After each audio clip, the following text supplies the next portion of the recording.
If you don't believe in ghosts, if you don't mind dummies, if you think nothing scares you, then think again. Really hard.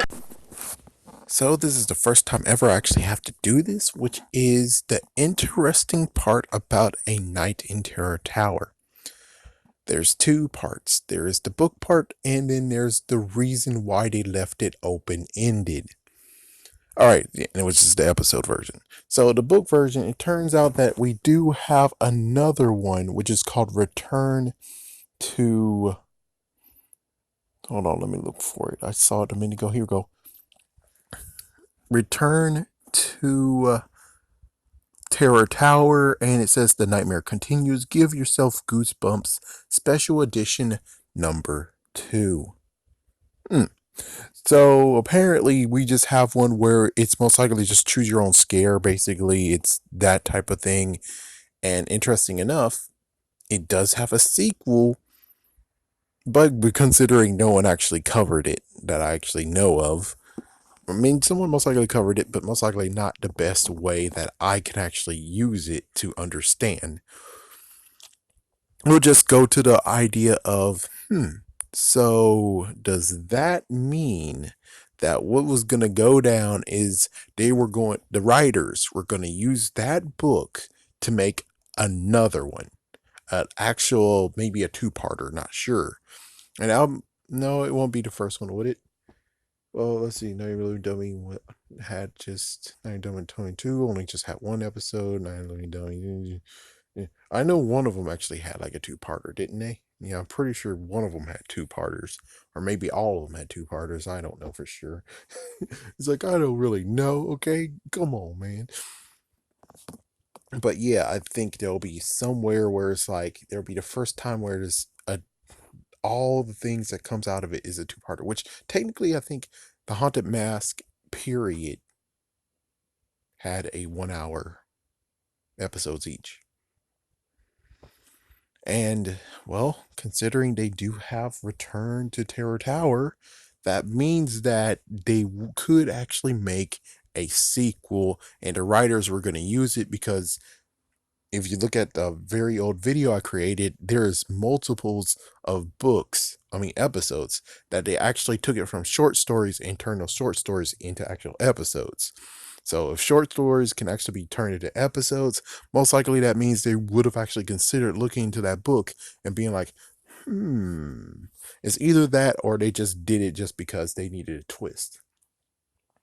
But I'm considering is the fact of if there's the Goosebumps, mostly all Goosebumps episodes and books basically, they most likely end to the point of where it's like there's no additional anything, which the episodes, including Haunted Mask, the second one, the Haunted Mask 2, notice that it ended differently as well. Whereas like the green mask still exists, it got buried in the front lawn, and it could return again. This one, they decided to actually get the High Executioner to still come back with one stone, which means there's going to be a hunt for him, which would actually make a interesting sequel to it. But considering, let's see, let's see, when was this? Okay, let's see. Yeah, let's just see right quick. Okay, yeah, the first season. So it was the first season, and they had like 3 seasons in all, and they haven't actually tackled it or done anything like that. So if that's true, then that means that they might have not actually considered doing it, but they did leave it open-ended just in case. Crazy enough, just in case.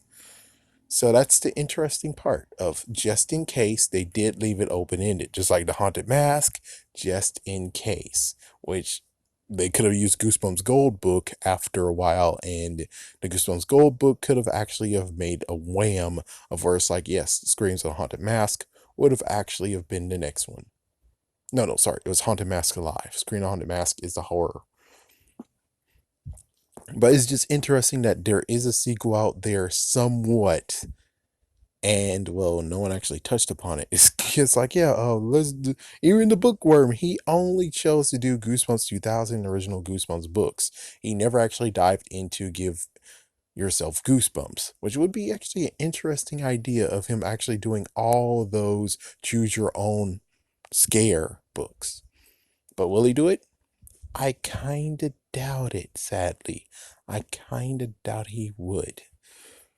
But so, if anyone actually down below, if you actually did check out that book and there's any interesting information, please comment down below. Other than that, I think most likely no one will ever cover it until I actually see it for my damn self, which I kind of doubt I will, considering how many Goosebumps ones I've seen. I think I found a werewolf one, didn't I? Yeah, I found a werewolf one, and I think that was the only one I found of Choose Your Own Scare. Actually, no, I found like at least 3 more. So I found 3 more of Give Yourself Goosebumps. So yeah, that one's gonna be like uncertain of if I even see it again. Just like Return to Horrorland, that's gonna like be on. It's like Goosebumps 2000 books. Period. Those are like, what the heck? I never actually seen one of them at all. Look at all my videos. I never found a Goosebumps 2000 book in the thrift store. That one I'm gonna actually straight up go to someone and be like, "Oh, you got this? I'll pay money for it." Well, anyways, have a scary day and have a scary night.